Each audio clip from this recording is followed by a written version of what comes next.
The kingdom of Polrumia, where castles stand proud and solid, and fairies and dragons flit through the air. You may see them as hastily colored clip arts taped to the wall, but citizens of Polrumia know their true power. I am but a simple apple-cheeked peasant girl strolling through the enchanted woods with a basket on my arm that looks remarkably similar to a cooler. My corset pushes my breasts near to my chin, and my underbust shapes my ample curves in a most flattering and barely breathable way. This is my unbelievable story. I was on my usual path when stopped by the strangest sight. It was an apparatus standing straight up and down with no supports to be seen. I tore the ivy from it. When I touched it, it spun under my fingers.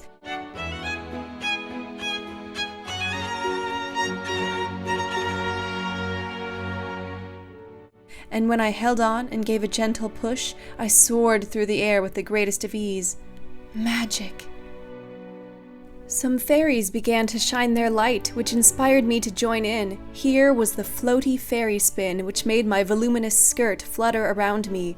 I hold onto the pole with my inside arm high and push forward, hooking my outside ankle and bringing the other leg behind me in a stag position. The most famous fairy who lives here, Tinkerbell, taught me this spin, which involves holding onto the pole with my inside arm high and keeping my body out to the side, with my inside knee pulled up and the outside leg trailing gracefully behind.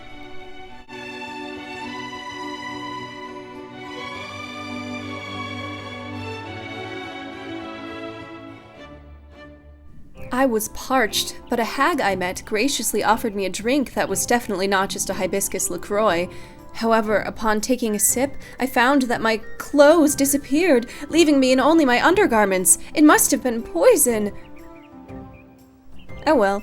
In addition to disrobing me, the poison also contained a compound that briefly transformed me into a genie, a double knee hook move with your hips stretching out in frog position. I spin backwards, keeping one hand on the pole, low enough that my long golden hair trails along the forest floor.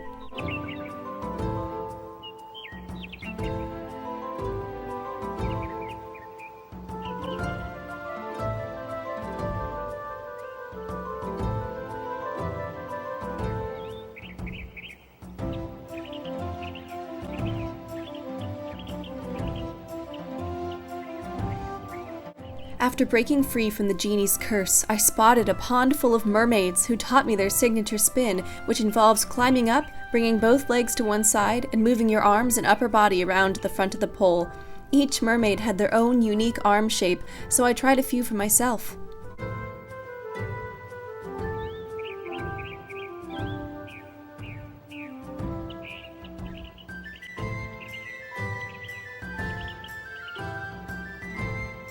On my second attempt, I spun faster, so fast that I made myself a little ill. I wobble back onto land and clap my hands in front of my eyes to dispel the sickness.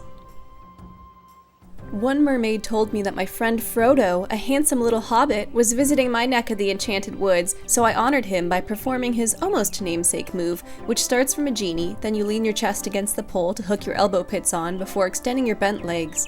I was not as warm as usual, probably because my clothes were missing, so my flexibility only allowed for the briefest of time to honor my hairy-footed friend before I slid back to the ground.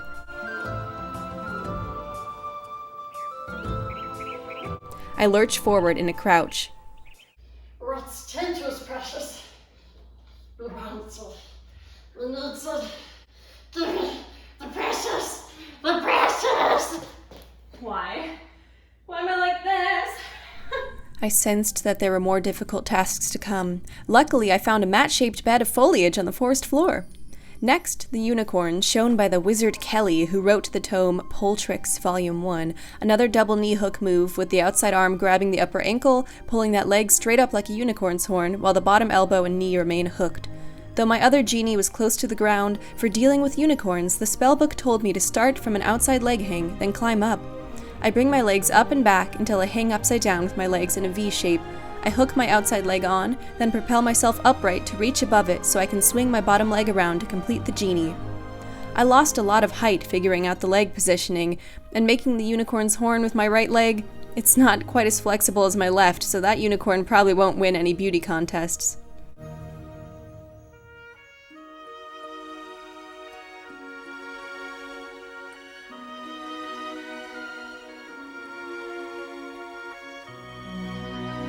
My other side was cleaner all around. The inversion, the bottom leg hook, and grabbing my ankle, which meant I actually succeeded in creating the glorious unicorn horn. Oh. Woo.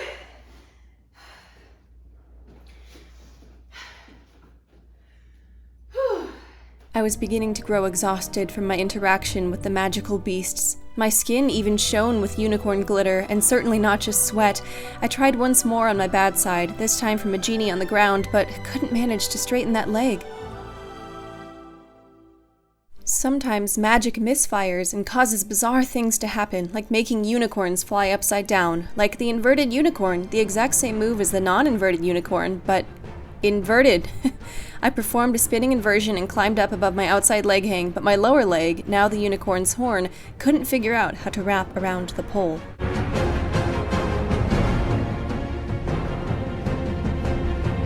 I found a small vial of something called Dryas Handis, which I slathered onto my sparkling skin, figuring it could protect me against dark, slippery forces.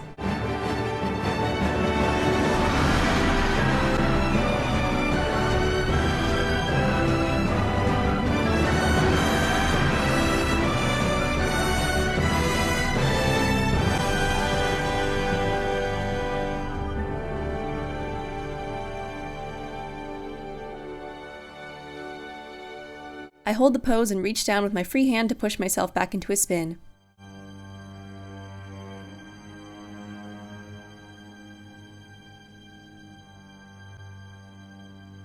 Oh my god, how do I get out of this?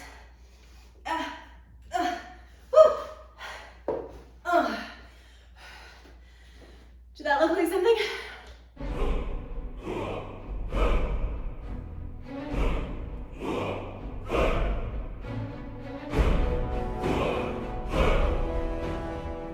My next inverted unicorn flew so close to the ground that my foot touched down, ruining my attempt. Lastly, I made my unicorn fly higher in the sky by doing an aerial invert.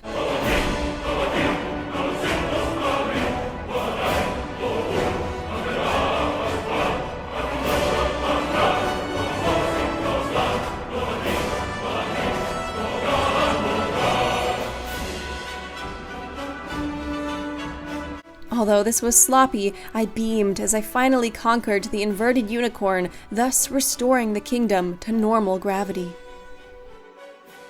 Oh my god. Okay. The next creature to tame was the gargoyle, a creepy figure created by once again starting in a double knee hook, then using your opposite hands to grab your opposite feet, thrusting your chest out and forward to create a statuesque shape. This was pretty far into the shadowy Poltrix tome, so I wasn't sure I'd be strong enough to face it. I started by dropping into the knee hook from a side climb, but immediately faced a problem. Back. Back.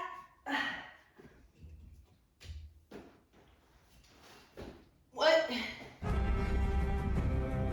I could not reach my upper ankle with my inside hand no matter how I tried. The closest I came was grabbing my toes, but when I tried to engage my other hand, I lost my balance and collapsed down. What?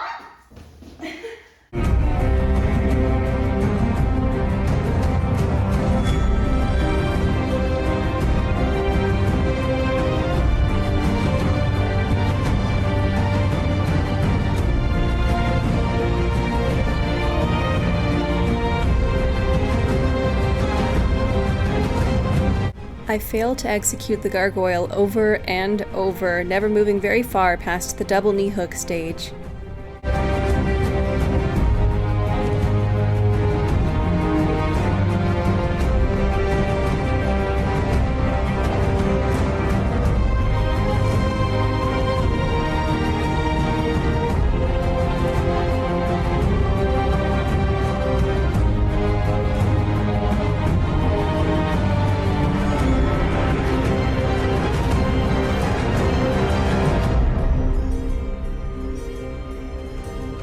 Though one more fantastical creature waited to face me, the dragon with his all-powerful dragon tail, an advanced upside-down move, I could tell I would not survive that encounter. I had been in the woods too long, the enchantment was fading, as was my strength.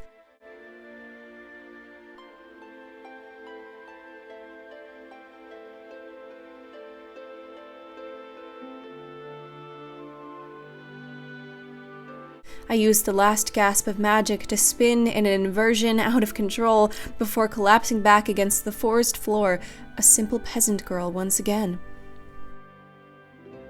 But perhaps not. My venture into the woods brought me connection with the mysterious spinning apparatus, and with it, connection with myself. I will keep this magic within me moving forward as I wander through my beautiful home, Polrumia.